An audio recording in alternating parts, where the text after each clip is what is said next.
വീണ്ടും ചില അന്നവിചാരങ്ങൾ. ലോകത്തിന്റെ മൊത്തത്തിലുള്ള സാഹചര്യം പരിശോധിച്ചാലും മനുഷ്യനും ഭക്ഷണവും തമ്മിലുള്ള ബന്ധത്തിന്റെ ഇരിപ്പുവശം അത്ര സുഖകരമല്ല. ഒരു ഭാഗത്ത് വികസിത രാഷ്ട്രങ്ങളുടെ സ്പോൺസർഷിപ്പിൽ ആർഭാടവും ജങ്ക് ഫുഡ് മേളകളും ചേർന്ന് പൊണ്ണത്തടി പൊതിഞ്ഞ രോഗികളെ സൃഷ്ടിക്കുമ്പോൾ, മറുഭാഗത്ത് ഭക്ഷണമെന്ന് വെറുതെ എഴുതി വെച്ചിരിക്കുന്നിടത്തേക്ക് പോലും പാഞ്ഞെടുക്കുന്ന ഒട്ടിയ വയറുകളുടെ ദൈന്യം വളരുന്നു. ഈ രംഗത്ത് നിത്യേന എന്നോണം കേരളം കാഴ്ചവെക്കുന്ന വാലും തലയുമില്ലാത്ത ചിത്രങ്ങളുടെ അടിക്കുറിപ്പാകുന്ന വാർത്തകളിലൂടെയാണ് ന്യൂസ് ബാൻഡിന്റെ ഈ എപ്പിസോഡ് കടന്നുപോകുന്നത്. ഒരു വിവാഹ വേദിയിൽ നിന്ന് സദ്യയുണ്ട് എല്ലാവരും ആശുപത്രിയിലായ വാർത്തയും അമിതമായി പൊറോട്ട കഴിച്ച് ജീവൻ വെടിഞ്ഞ പശുക്കളുമൊക്കെ ഇനി കേൾക്കുന്ന വാക്കുകൾക്ക് പ്രചോദനമായിട്ടുണ്ട്. എങ്കിലും ഏതെങ്കിലും ഒരു പ്രത്യേക വാർത്തയുടെയല്ല, നിരന്തരം വാർത്തകൾ സൃഷ്ടിക്കുന്ന ഒരു ദുരവസ്ഥയുടെ പുനർവായനയാണിത്. പക്ഷിപ്പനിയെയും ട്രോളിംഗ് നിരോധനത്തെയും ഒക്കെ എങ്ങനെയും മറികടക്കുന്ന മാംസപ്രേമവും വിഷപ്പല്ലുകൾ ഉള്ളിലൊളിപ്പിച്ച് കുപ്പിവെള്ളത്തിളക്കം അലങ്കാരമാക്കുന്ന മലയാളി ശീലവുമെല്ലാം ഇവിടെ പ്രേരണയായിട്ടുണ്ട്. പിറന്നാൾ സൽക്കാരത്തിലും വിവാഹ സൽക്കാരത്തിനും മാത്രമല്ല, 4 പേർ വിരുന്നു വന്നാൽ പോലും അടുക്കള പൂട്ടി ഭക്ഷണം ഓർഡർ ചെയ്ത് കാത്തിരിക്കുന്ന കേരള മോഡലിന്റെ വേരുകൾ ഒരുപാട് ആഴത്തിലെത്തിക്കഴിഞ്ഞു.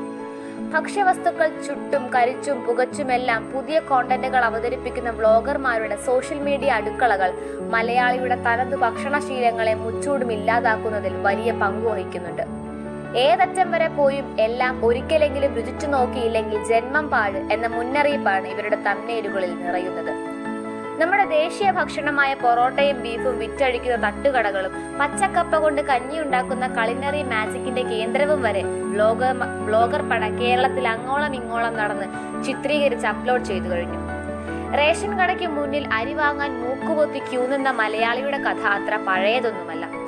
അവിടെ നിന്നും കുറച്ചു മുന്നോട്ട് പോയപ്പോൾ വന്ന വഴിയെല്ലാം മറന്ന മലയാളിയുടെ അഹങ്കാരത്തിന്റെ നേർക്കാഴ്ചകൾ കാണാൻ സന്തോഷ് എച്ചിക്കാനത്തിന്റെ ബിരിയാണി വായിക്കേണ്ടതില്ല. ഏതെങ്കിലും ചിപ്പിക്കൽ മലയാളി വിവാഹ വേദിയുടെ പിന്നാമ്പുറത്തേക്ക് ആളുമാരവും എല്ലാം പിരിഞ്ഞ ഉടനെ ഒന്ന് കടന്നു ചെന്നാൽ മതി. അന്നം ദൈവമാണെങ്കിൽ നമ്മുടെ ഓരോ മെഗാ സൽക്കാര വേദിയിലും ദൈവങ്ങൾ കൂട്ടക്കൊല ചെയ്യപ്പെടുന്നു. വള്ളസദ്യ അനുസ്മരിപ്പിക്കുന്ന പോലെ വിഭവങ്ങൾ വിളമ്പിയ ശേഷം എന്തിനാണ് 3 പായസമൊക്കെ വിളമ്പുന്നത്?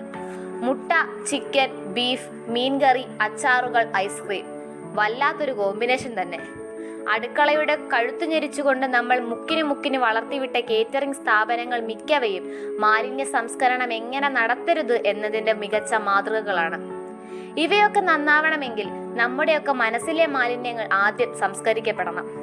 നഗരത്തിലെ ഹോട്ടലുകളിൽ അതിഥി താരങ്ങളായി എത്തുന്ന ഇൻസ്പെക്ടർമാരാണ് മറ്റൊരു കൂട്ടം കോണ്ടന്റ് പ്രൊവൈഡർമാർ. എന്തിനീ പാവങ്ങളെയൊക്കെ പറയണം? നിലവിലുള്ള നിയമങ്ങൾ അനുവദിക്കില്ലെന്നറിയാമെങ്കിലും പറയട്ടെ. ഹോട്ടലുകളിലെ പരിശോധനയൊക്കെ നിർത്തിവെച്ചിട്ട് നമ്മുടെ വീടുകളിലെ, വിശേഷിച്ചും 5 സ്റ്റാർ വീടുകളിലെ ഫ്രിഡ്ജുകൾ മുന്നറിയിപ്പില്ലാതൊന്ന് പരിശോധിക്കുക. ഒപ്പം തന്നെ നമ്മുടെ സ്കൂൾ കുട്ടികളുടെ ടിഫിൻ ബോക്സുകളും ന്യൂജൻ സ്കൂൾ കോളേജുകളിൽ പ്രവർത്തിക്കുന്ന ജങ്ക് ഫുഡ് ഷോപ്പുകളും പരിശോധിക്കുക.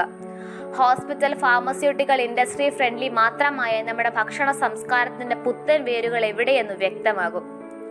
പറഞ്ഞാൽ തീരില്ല. പഞ്ചസാരയെ വൈറ്റ് പോയിസൺ എന്ന് മാത്രം വിളിച്ച ഗാന്ധിജി, ഇഡലി, ചമ്മന്തി, പൊടിയരിക്കഞ്ഞി, കണ്ണിമാങ്ങ അച്ചാർ ഇവയൊക്കെയാണ് സൂപ്പർ ഫുഡ്സ് എന്ന് വിശ്വസിച്ച APJ അബ്ദുൽ കലാം സ്വന്തം ശരീരത്തോടുള്ള സ്നേഹം ഭക്ഷണത്തോടുള്ള സ്നേഹത്തിലും വളരെ മുകളിലാണെന്ന് പ്രഖ്യാപിക്കുന്ന മമ്മൂട്ടി, ഇവരൊന്നും നമ്മെ കാര്യമായി സ്വാധീനിക്കുന്നില്ല എന്ന സത്യത്തിന് ചുവട്ടിൽ ഞങ്ങൾ ഹൃദയം കൊണ്ടൊരു വര വരയ്ക്കുന്നു. അമിതമായ പൊറോട്ട കഴിച്ച് വീണു മരിച്ച പാവം ഗോമാതാക്കൾക്ക് സമർപ്പിച്ചുകൊണ്ട് ന്യൂസ് ബാൻഡിന്റെ ഈ എപ്പിസോഡ് ഞങ്ങൾ അവസാനിപ്പിക്കുന്നു. ഹൃദയം തൊടുന്ന വാർത്തകളുടെ പുനർവായനയുമായി വീണ്ടും വരാം. ഞാൻ ഗോപിക സുനിൽ. ബൈ.